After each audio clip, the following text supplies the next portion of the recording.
Oh, mga kabunyog, Magalong versus Goma naman ngayon. Tinira ni Richard Gomez. Alam naman natin si Richard Gomez, congressman ng Ormoc. Si Mayor Magalong ng Baguio City. Huwag daw nitong siraan ang mga kongresista para lang pabanguhin o pagandahin ang sarili nito. Yan ang sinabi ni Goma, ni Richard Gomez sa kanyang post sa social media.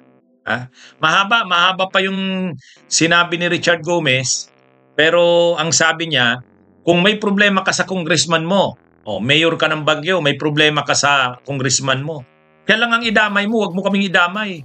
At saka ayusin mo, anya, ang problema ng Baguio, maraming problema ang Baguio City, yun ang asikasuhin mo. O yan mga kabunyog, yan ang mga sinabi ni Richard Gomez ni Goma sa kanyang post. Ewan natin, wala pang reaksyon si Mayor Magalong.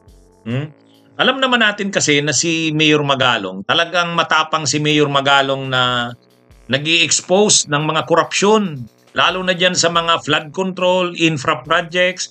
Ay syempre, ang lagi niyang binabanggit, mga congressman, laging congressman yan. Kaya medyo napikon na si Richard Gomez. Ay syempre, congressman siya eh.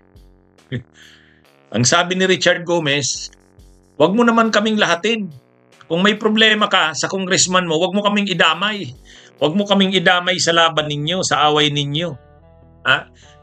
Kung may problema ka, siya ang kumprontahin mo. Yan ang sabi ni Richard Gomez. At saka ang daming problema ng syudad mo eh. Ano daw, yung garbage, yung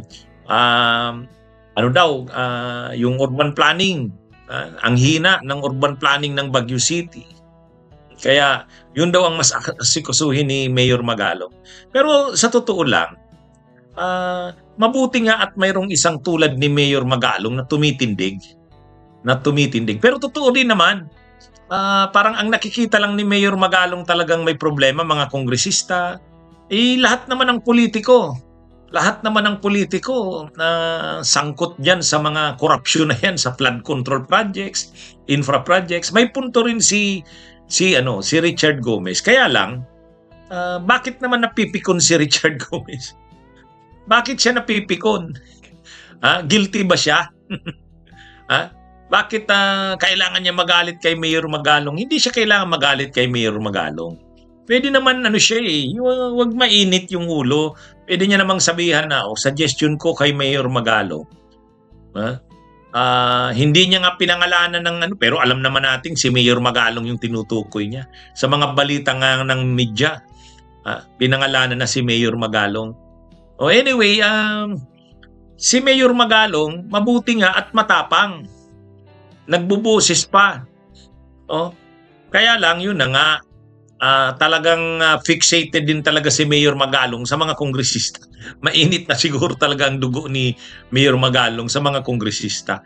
Kaya napiko na rin si Richard Gomez. Pero totoo naman yung sinasabi ni Mayor Magalong eh. Kaya lang, dapat sana rin, sinabi ni Richard Gomez, suggestion ko lang kay Mayor Magalong, wag naman kami lang na mga kongresista yung inaano niya.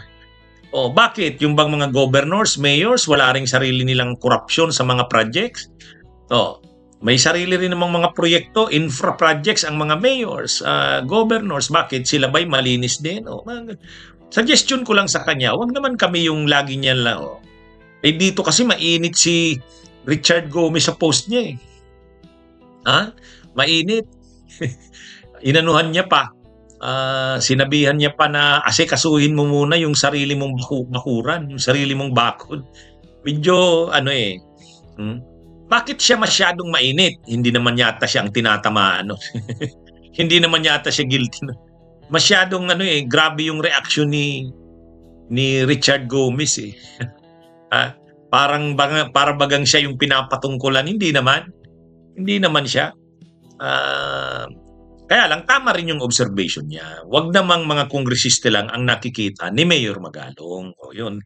Tama yun. Pero yung para ka nang masyadong galit ka na parang ikaw talaga yung pinupuruhan ni Mayor Magalong, hindi na. Bakit? Guilty ba siya? O yun. Yun ang medyo mabigat doon. O anyway, mga kabunyog, mga kababayan, sa kasi Mayor Magalong din, mas maganda sa kanya i-preserve niya yung independence niya. I-preserve niya yung independence niya. Mas maganda yun na wala siyang pinapanigan, mag Duterte, mag Marcos, mag Dilawan. Hindi yun. Basta siya para sa labanan ng katiwalian. O yun. Mas maganda ganun yung advocacy niya at dun siya makilala. Kasi kailangan ng ganun yung independent. Kasi pag may kulay ka na Marcos ka, Duterte ka, or hindi na kapanipaniwala yung magiging advocacy niya at mga tindig niya. Ito? Anyway, ang ginagawa kasi ni Mayor Magalong, yung mga mayors yung binubuo niya. Mayors for good governance ba yun? Kaya lang, ang problema, binubuo niya yung mga mayors, parang binabangga yung mga kongresista. Dapat hindi. Dapat lahat ng korupsyon sa gobyerno, gawa man niya ng mayor, gawa man niya ng gobernador, gawa man niya ng senador, gawa man niya ng congressman, labanan. Hindi maganda na parang yung mga mayors, malinis. Yung mga kongresista, yung masama. Lahat naman sila guilty dyan. Pero sa totoo naman, mas malaki talaga ang pananagutan pagdating sa korupsyon, garapalang katiwalian itong mga kongresista. Kaya lang, masyadong fixated na kasi si Magalong at saka yung grupo niya sa kongresista. Kaya umaalma si Richard Gomez. Pero OA naman yung reaksyon ni Go. Hindi naman kailangan na maging gano'n. Bunyog, halikan na kasama ka. Bunyog, kapag buklod ay may pag-asa. Luzon, Visayas, Mindanao, isa ang pananaw. Sa bagong Pilipinas ang bunyog isisigaw. Bunyog.